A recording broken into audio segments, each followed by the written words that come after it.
చాలా కాస్తుంది. అందుకనే మీరు రికవరీ చార్జ్ షీట్ వేసేటప్పుడు దీనిలోనే తీసుకోవాలి. మీరు రికవరీ రాకపోతే ఇది దీనిలోనే క్లోజ్ చేసుకోవాలి. ఓకే షార్ట్లో చెప్పండి. ఈరోజు అంతరాష్ట్ర రోడ్డుకు సంబంధించి ఒక లారీ డ్రైవర్ని మేము అరెస్ట్ చేయడం జరిగింది. అతని పేరు ప్రకాష్ రాజేంద్ర సకరి, తండ్రి రాజేంద్ర, ఇతను native of Latur district, Maharashtra. దీంట్లో complaint lorry owner S K Sharif, son of Babumiya, residence of Bidar district, Karnataka. యాక్చువల్గా దీంట్లో కేసు వివరాలకు వెళ్ళినట్లయితే యాక్చువల్లీ ఈ లారీ ఓనరు కర్ణాటకలో ట్రాన్స్పోర్ట్లో వెహికల్ పెట్టడం జరిగింది. దానికి డ్రైవర్గా ఇప్పుడు నేను చెప్పిన వ్యక్తి ఎవరైతే డ్రైవర్ పెట్టుకున్నాడు. ఇతను మహారాష్ట్ర అక్కడికి వెళ్ళి అక్కడ లోడ్ చేసుకుని అది గోద్రేజ్ లిజరిన్ డ్రమ్ములు ఉంటాయి, అవి వర్త్ ఆఫ్ 33 lakhs.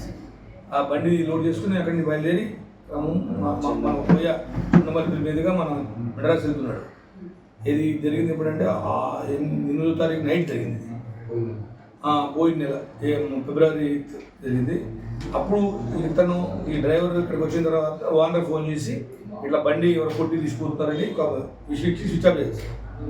ఇది కావాలని ప్లాన్ డ్రైవర్స్ వర్సెస్ అక్కడ మహారాష్ట్రలో కొంత లాతూరు సంబంధించిన కొంతమంది ఇలా కుటా సభ్యులు ఉన్నారు, కలిపి వీళ్ళంతా చేసిన ఒక దొంగతనం అండ్ చీటింగ్. అదేంటంటే అతను అక్కడ చెప్పగానే వాళ్ళు కూడా ఫాలో చేసుకుంటూ వచ్చి ఆ నైట్ బండి తీసుకెళ్ళిపోయి మళ్ళీ ఈ డ్రైవర్ వదిలేసి తను కొంచెం డబ్బిచ్చేసి బండి తీసుకెళ్ళి హైదరాబాద్ మీడియేటర్ ఇస్తూ ఆ వెహికల్ని అక్కడున్న మాల్ ఏదైతే ఉందో ఈ డ్రమ్స్ 33 లక్షల మాల్ ఎవరికో అమ్మేయడం జరిగింది. అమ్మేసిన వ్యక్తులు ఎక్కడ పరాలు ఉన్నారు కనబట్టలేదు. ఇప్పుడు ఇతను ఈరోజు మేము దానికి సంబంధించిన ఓనర్ లిస్ట్ తీసుకొస్తే 8th జరిగిన 9th కేసు రిజిస్టర్ అయిపోయింది లాస్ట్ మంత్ ఫిబ్రవరిలో.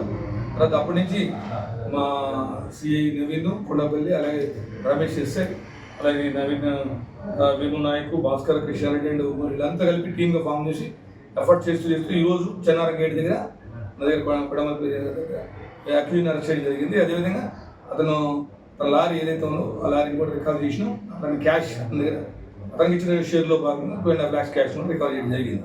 ఇది ఒక అంతర్రాష్ట్రం ఉంటారు, ఇది ఒక గ్యాంగ్. ఇది యాక్చువల్గా మిగతా వాళ్ళంతా మహారాష్ట్ర లాతూర్లో ఉన్నారు, వాళ్ళు కూడా మేము ట్రేస్ చేస్తాం. హైదరాబాద్ ఇది ఎవరైతే అన్నారో వాళ్ళు కూడా మేము ట్రేస్ చేసి రిమైనింగ్ ఏదైతే మెటీరియల్ పోయిందో దాన్ని రికవర్ చేసి వాళ్ళని కూడా రిమాండ్ చేయడం జరుగుతుంది.